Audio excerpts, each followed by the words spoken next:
Hello दोस्तों, आपका स्वागत है हमारी इस नए वीडियो में। दोस्तों आज मैं सिर्फ आपका 5 मिनट में आपका 5 नंबर पूरा करने वाला हूं। आप सिर्फ 5 मिनट इस वीडियो को अगर दे देंगे तो आपके 5 नंबर आना फिक्स है।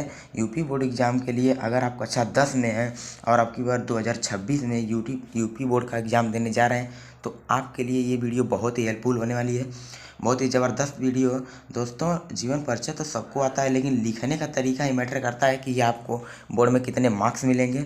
अगर आप अच्छे से नहीं लिखेंगे तो आपके नंबर भी कट जाएंगे और आपको बहुत दिक्कत हो सकती है। तो आज मैं जैसे बता रहा हूँ आपको बिल्कुल वैसे ही लिखना है। और सिर्फ अगर आप आज इस वीडियो को 5 मिनट भी दे दिए ना तो आपका 5 नंबर तो फिक्स है, यानी कि 70 में 70 का वादा आपका पूरा हो जाएगा। तो दोस्तों अगर मैं आपसे बोलूं कि सिर्फ ये 3 जीवन परिचय याद कर लो, पेपर में पक्का ही आएगा, तो शायद आपको मेरी बात पर विश्वास न हो। लेकिन आज मैं आपको 3 ऐसे जीवन परिचय बताने वाला हूं जो पेपर में 1 बार 2 बार नहीं बल्कि बार बार आते हैं। और ये जीवन परिचय इतने इंपॉर्टेंट है कि आपको इनको याद करके ही जाना है। दोस्तों आपको गद्य में सिर्फ 7 जीवन परिचय याद करना है, लेकिन आज मैं 3 ऐसे जीवन परिचय बताऊंगा जो बिल्कुल 100% पेपर में आएंगे ही आएंगे। और 7 तो आपको याद करने की ज़रूरत नहीं है क्योंकि इस समय आपके पास टाइम बहुत कम है। ऐसे में अगर आप 7 याद करेंगे तो आपका टाइम लॉस भी जाएगा। तो ये 3 जीवन परिचय बहुत ही इंपॉर्टेंट है। आप इसको रट के जाना पेपर में। अगर आप कोई रट के नहीं जाते हैं तो आप बहुत बड़ी भूल कर रहे हैं। इसलिए आप इस वीडियो को 5 मिनट तक पूरा देखिए। आपको मैं 5 नंबर क्लियर करने वाला हूँ। तो चलिए देखते हैं कौन कौन सी गलतियाँ नहीं करनी है और क्या क्या पेपर में कैसे लिखना है, कितना बड़ा लिखना है, कितना छोटा लिखना है, 2 शब्दों के बीच में कितना अंतर होना चाहिए, और ये संक्षिप्त जीवन परिचय लिखना है कि नहीं लिखना है। तो आज की वीडियो में हम सब कुछ बताएंगे। लेकिन उससे पहले अगर आपको हमारी वीडियो थोड़ा सा भी अच्छी लगे तो वीडियो को लाइक करके एक सब्सक्राइब तो बनता है। ऐसे ही अगर आप सब्सक्राइब कर लेंगे तो हमारी हर वीडियो आपके पास तुरंत पहुंचेगी जो मैं बनाऊंगा। तो चलिए जीवन परिचय देखते हैं कि क्या क्या गलतियां नहीं करनी है और कैसे कैसे जीवन परिचय को लिखना है। तो हेलो दोस्तों, क्या हालचाल? मस्त होंगे, ज़बरदस्त होंगे और अपनी पढ़ाई भी अच्छे से कर रहे हैं। दोस्तों इस टाइम आप अगर बोर्ड का एग्जाम नज़दीक आ चुका है, ऐसे में आपको सिर्फ 3 ही जीवन परिचय याद करके जाना है जो पेपर में 100% आएंगे। तो पहला जीवन परिचय आपका है आचार्य रामचंद्र शुक्ल का। ये जीवन परिचय बहुत ही इंपॉर्टेंट है। 2016 से लेकर 2025 तक ऐसा कोई भी प्रश्न नहीं रहा जिसमें ये पूछा न गया हो। तो दोस्तों ये जीवन परिचय बहुत ही इंपॉर्टेंट है। तो इसको चलिए देखते हैं। और आपको कम से कम शब्दों में लिखना है, मतलब आपको सिर्फ 80 से 120 शब्दों के बीच में लिखना है। सॉरी, 80 से 120 शब्द के बीच में लिखना है। अगर आप बहुत ज़्यादा बड़ा लिख देंगे तो भी आपका नंबर कट जाएगा। आपका नंबर तो नहीं कटेगा बड़ा लिखने पर, लेकिन हाँ आपका टाइम लॉस ज़रूर से जाएगा। अगर आप छोटा लिखते हैं तो आपका नंबर तो नहीं कटेगा। अगर आप छोटा लिखते हैं तो नंबर ज़रूर से कटेगा। अगर आप बड़ा लिखते हैं तो नंबर नहीं कटेगा लेकिन आपका टाइम लग जाएगा। तो आपको 80 से 120 वर्ड के बीच में ही लिखना है और अच्छे से लिखना है। तो चलिए देखते हैं कैसे जीवन परिचय। आचार्य रामचंद्र शुक्ल का जीवन परिचय लिखते समय सबसे पहले संक्षिप्त जीवन परिचय बनाना है। इसको बनाने के लिए आपको कम से कम इसमें 7 या 8 पॉइंट लिखनी है। कितनी? 7 या 8 पॉइंट। इसमें कम से कम 7 या 8 पॉइंट लिखना है। सबसे पहले आपको ऊपर लिख देना संक्षिप्त जीवन परिचय। ठीक है।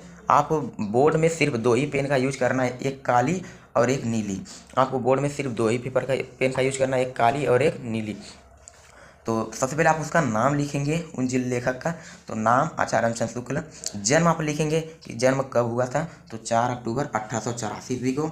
जन्म स्थान लिखना है कि अगोना, और बस्ती जिला का ये एक गांव है अगोना। तो अगर आप पिता का नाम लिखेंगे तो इनके पिता का नाम चंद्रबली शुक्ल है, और माता का नाम आप नहीं लिखेंगे तो भी चलेगा। भाषा इनकी क्या है? खड़ी बोली। और मृत्यु 2 फरवरी 1941 को हुई थी। विशेष में आपको एक चीज़ जरूर लिखना है, आपको विशेष ये जरूर लिखना है, उनके बारे में एक ऐसी चीज़ लिखना है जो शायद ही किसी को पता। तो ये विशेष में क्या है? शुक्ल युग के प्रवर्तक हैं। और रचनाएं में आपको 2 से 3 ही रचना लिखनी है, वो भी जो आपको अच्छे से पता है। ऐसे में अगर आप बहुत रचनाएं लिख देंगे, अगर एक भी गलत रहेगा तो आपका नंबर कट जाएगा। इसलिए आपको सिर्फ वही रचनाएं लिखनी है जो आपको अच्छे से पता है। तो चलिए इनका जीवन परिचय करके देख लेते हैं और बताते हैं कौन कौन सी आपको गलतियाँ नहीं करनी है। तो जीवन परिचय इनका है। शुक्ल युग के प्रवर्तक आचार्य रामचंद्र शुक्ल का जन्म 4 अक्टूबर 1884 ईस्वी को उत्तर प्रदेश के बस्ती जिले में अगोना नामक ग्राम में हुआ था। दोस्तों आपको जो इनका जन्म है, जन्म स्थान है और इनके माता पिता का नाम हाईलाइट करके लिखना है। यानी कि आप इसको या तो हाईलाइट कर सकते हैं या तो काली पेन से लिख सकते हैं। आपको काली पेन से इन सभी चीज़ों को लिखना है, तभी आपको बोर्ड में 5 में से 5 नंबर मिल सकते हैं। वरना आपको 3 नंबर मिलेंगे, 2 नंबर मिलेंगे और आप बोलेंगे कि मेरे मार्क्स कहाँ कट गए। तो आपको ये गलती नहीं करनी है। पहला आपको ये जो हाईलाइट वर्ड है उसको आपको काली पेन से लिखना है और बाकी आपको सब नीली पेन से लिखना है। तो हुआ था, ठीक है। इनके पिता चंद्रवली शुक्ल है, इसको भी काली से लिखना है। सुपरवाइजर कानूंगो थे, मतलब सुपरवाइजर कानूंगो थे। आचार्य रामचंद्र शुक्ल जी की प्रारंभिक शिक्षा जनपद हमीरपुर के राढ़ तहसील में हुई थी। इन्होंने अपनी हाई स्कूल की मिर्जापुर की जिले के लंदन स्कूल से पास की। गणित में कमजोर होने के कारण इनकी शिक्षा आगे न बढ़ी। इंटर की परीक्षा देने से पहले इनका विद्यालय भी छूट गया। तो इनका विद्यालय भी छूट गया इंटर की परीक्षा देने से पहले। तो इन्होंने मिर्जापुर के न्यायालय में नौकरी कर ली।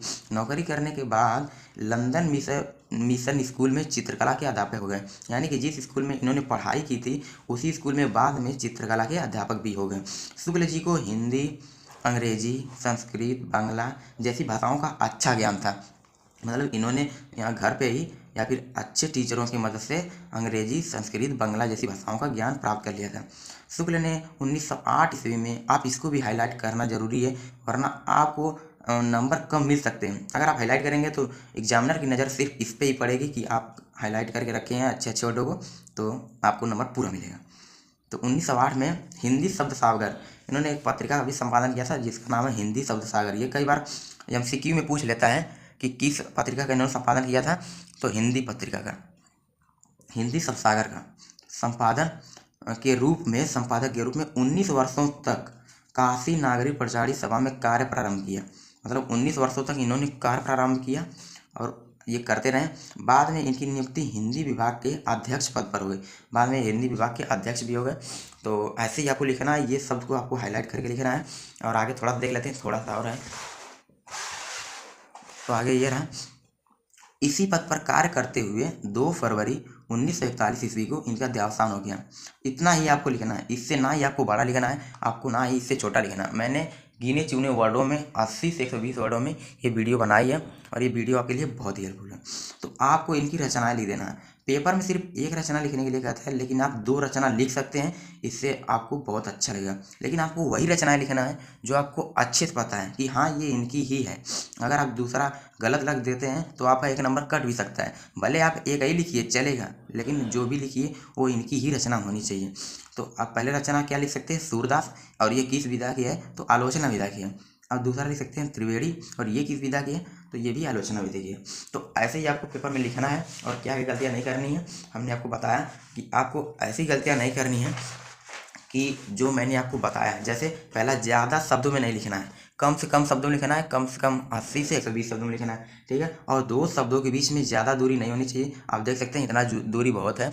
और तीसरा गलती क्या आपको नहीं करना है कि संक्षिप्त जीवन परिचय जरूर से लिखना है। बहुत बच्चे क्या करते हैं कि संक्षिप्त जीवन परिचय नहीं लिखते हैं तो उनके मार्क्स कट जाते हैं। आप चाहे अच्छे से भी कितने प्रेजेंटेशन कर लें, लेकिन अगर आप संक्षिप्त जीवन परिचय नहीं लिखते हैं तो आपके नंबर कट सकते हैं।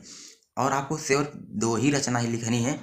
ज़्यादा रचनाएं लिखने से आपको नंबर एक्स्ट्रा नहीं मिलेंगे, बल्कि से अगर आपका एक रचना गलत हो जाता है तो नंबर कट सकते हैं। तो दूसरा बहुत ही इंपॉर्टेंट जीवन परिचय है जयशंकर प्रसाद जी का। जयशंकर प्रसाद जी का इतना इंपॉर्टेंट है कि आपको हम बता नहीं सकते। ये 1 2 3 4 बार नहीं, बल्कि बार बार पूछा जाता है। वो भी 1 2 सेट में नहीं, 3 से 4 सेट में बार बार पूछा जाता है। तो ये जीवन परिचय बहुत ही इंपॉर्टेंट है, आप इसको याद करके जाना। तो वैसे ही जैसे मैंने बताया कि आपको, चलिए मैं आपको पढ़ के भी सुना देता हूँ और ऐसे ही लिखना है। अभी मैं बाद में हाथ हटा लूँगा, आप इसी से आर्ट ले लेना। तो चलिए देखते हैं। तो जयशंकर प्रसाद का जन्म काशी के प्रसिद्ध वैश्य परिवार में 30 जनवरी सन 1879 में हुआ था। तो आपको ये हाईलाइट करके लिखना है, काली पेन से लिखना है, बहुत अच्छे से लिखना है, ठीक है। मैं आपको ये समझा देता हूँ, संक्षिप्त जीवन परिचय लिखना है और बहुत अच्छे से लिखना है। संक्षिप्त जीवन परिचय में कम से कम ये 7 चीज़ें होने चाहिए या फिर 8। देखिए मेरा 8 हुआ है, आप 7 या 6 भी लिख सकते हैं, लेकिन आप जो लिखिएगा आपको क्लियर पता होना चाहिए। तो पहला इनका नाम क्या है, जयशंकर प्रसाद। दूसरा इनका जन्म कब हुआ था, 30 जनवरी 1889 ईस्वी को। जन्म स्थान कहाँ, काशी के, काशी इसको भी बोलते हैं और वाराणसी भी बोलते हैं, तो आप कहीं भी समझ सकते हैं, दोनों का एक ही नाम है। ये उत्तर प्रदेश में पड़ता है, उत्तर प्रदेश में। इनके पिता का नाम था देवी प्रसाद साहू। इनकी भाषा कौन सी, खड़ी बोली, हिंदी और संस्कृत, ठीक है। यहाँ पे काम रहेगा, ऐसे आपको लिखना है पेपर में। मृत्यु में आपको 15 नवंबर 1937 ईस्वी लिखना है। विशेष में आपको एक चीज़ जरूर लिखनी है कि इनकी विशेषता क्या है। तो ये छायावादी के लेखक थे, ठीक है। अब इनकी रचनाएं तितली, इरावती आदि आपको ऐसे लिखना है। और ये जो मैंने प्रेजेंटेशन का तरीका होता है बहुत ज़बरदस्त है। अगर आप पेपर में ऐसे लिखते हैं तो आपको पूरे में पूरे नंबर मिलेंगे, यानी कि 5 में 5 नंबर से आपको कोई नहीं रोक पाएगा, ठीक है। और आपका जो 70 में 70 का सपना है ना, वो भी पूरा हो जाएगा। 70 में 70 का सपना भी आपका पूरा हो जाएगा। तो ऐसे ही लिखना है। तो इनके पिता का नाम इनका परिवार सुगनी साहू के नाम से प्रसिद्ध था। प्रसाद जी के पिता देवी प्रसाद साहू स्वयं साहित्य प्रेमी थे। जन्म से ही साहित्यिक वातावरण मिलने के कारण, मतलब जन्म से ही इनको साहित्य का वातावरण मिला इनके पिताजी के कारण। तो 9 वर्ष की आयु में ही इन्होंने एक कविता लिखी, जिसे पढ़कर इनके पिता ने इन्हें महान कवि होने का शुभ आशीर्वाद दिया, ठीक है। प्रसाद जी ने बचपन में अपने माता पिता के साथ कई यात्राएं की। कुछ समय बाद इनके माता पिता की मृत्यु भी हो गई। इनके बड़े भाई यानी कि श्री शंभुनाथ जी, इसको आपको हाईलाइट करना, आपको इसको हाईलाइट करना बहुत ज़रूरी है, वरना आपके मार्क्स कम भी आ सकते हैं। तो इनके बड़े भाई श्री शंभुनाथ जी ने सर्वप्रथम इनका नाम क्वींस कॉलेज में लिखा है। परिस्थितियाँ अच्छी न होने के कारण 8वीं से आगे नहीं पढ़ पाए और घर पर ही योग्य शिक्षकों, मतलब अच्छे शिक्षकों से हिंदी, फारसी, अंग्रेजी, संस्कृत आदि भाषाओं का अध्ययन भी किए। जब ये 17 वर्ष के थे तब इनके बड़े भाई शंभुनाथ जी की भी मृत्यु हो जाती है और इन्होंने 3 शादियाँ की, परंतु तीनों ही पत्नियों की असमय मृत्यु हो गई, यानी कि समय से पहले ही मृत्यु हो जाने के कारण ये अंदर ही अंदर टूट गए। ये अंदर ही अंदर टूट गए और क्षय रोग से पीड़ित होने के कारण सन 1937 ईस्वी में इनका निधन हो गया। महत्वपूर्ण रचनाएं में आपको सिर्फ 2 ही लिखना है, अगर आपको अच्छे से पता है तब, वरना आपको सिर्फ एक ही रचना लिखना है, क्योंकि पेपर में भी एक ही रचना लिखने के लिए बोलता है। तो आपको सिर्फ एक ही रचना लिखना है। अगर आपको अच्छे से पता है तो आप 2 लिख सकते हैं, 2 से 3 लिख सकते हैं, लेकिन आपको जब अच्छे से पता होगा तब, वरना आपको सिर्फ एक ही लिखना है, ठीक है। ये 2 जीवन परिचय बहुत ही इंपॉर्टेंट है। अब तीसरा हम बात करने जा रहे हैं, जो कि बहुत ही इंपॉर्टेंट है, लेकिन आप वीडियो लंबी न हो जाए इसके लिए मैं आपको सिर्फ उन कवि का नाम बता देता हूँ कि कौन से वो कवि हैं। तो तीसरे आपके नंबर कवि हैं रामधारी सिंह दिनकर। रामधारी सिंह दिनकर का इंपॉर्टेंट बहुत बहुत बहुत इंपॉर्टेंट है। ये भी बार बार बोर्ड एग्जाम में पूछा जाता है दोस्तों। अगर आपको 7 में से ये 3 अगर याद कर लेते हैं तो बोर्ड एग्जाम में फिक्स है कि आएगा ही आएगा, और आपको इसके अलावा और कोई वीडियो देखने की जरूरत नहीं है। आपको ये भी याद कर लेना, वीडियो लंबी ना हो जाए इसके लिए मैंने नहीं बनाया है। अगर आप लोग एक कमेंट कर देते हैं तो मैं कमेंट में पिन कर दूंगा, आप वहाँ से जाकर देख सकते हैं। इनका मैंने ऑलरेडी लिख चुका है यहाँ पर, लेकिन अभी आप वीडियो लंबी हो जाएगी, इसलिए मैं इतने में ही समाप्त करना चाहता हूँ। आप रामधारी सिंह दिनकर का देख सकते हैं।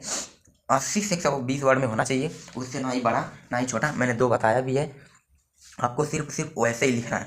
तो आपको सिर्फ आप स्क्रीनशॉट ले सकते हैं, आपको सिर्फ पेपर में ऐसे ही लिखना है। अगर आप पेपर में ऐसे नहीं लिखेंगे तो आपके स्कूल में, आपके बोर्ड परीक्षा में मार्क्स कट भी सकते हैं। तो आपको जैसे मैंने बताया आपको वैसे ही लिखना, ये भी लिख लीजिए। और मैं अभी बताने वाला हूँ आपको क्या क्या गलतियाँ नहीं भी करनी है, ये आपको लिख लीजिए। ये लीजिए, आप इसी शॉट लेते रहिए।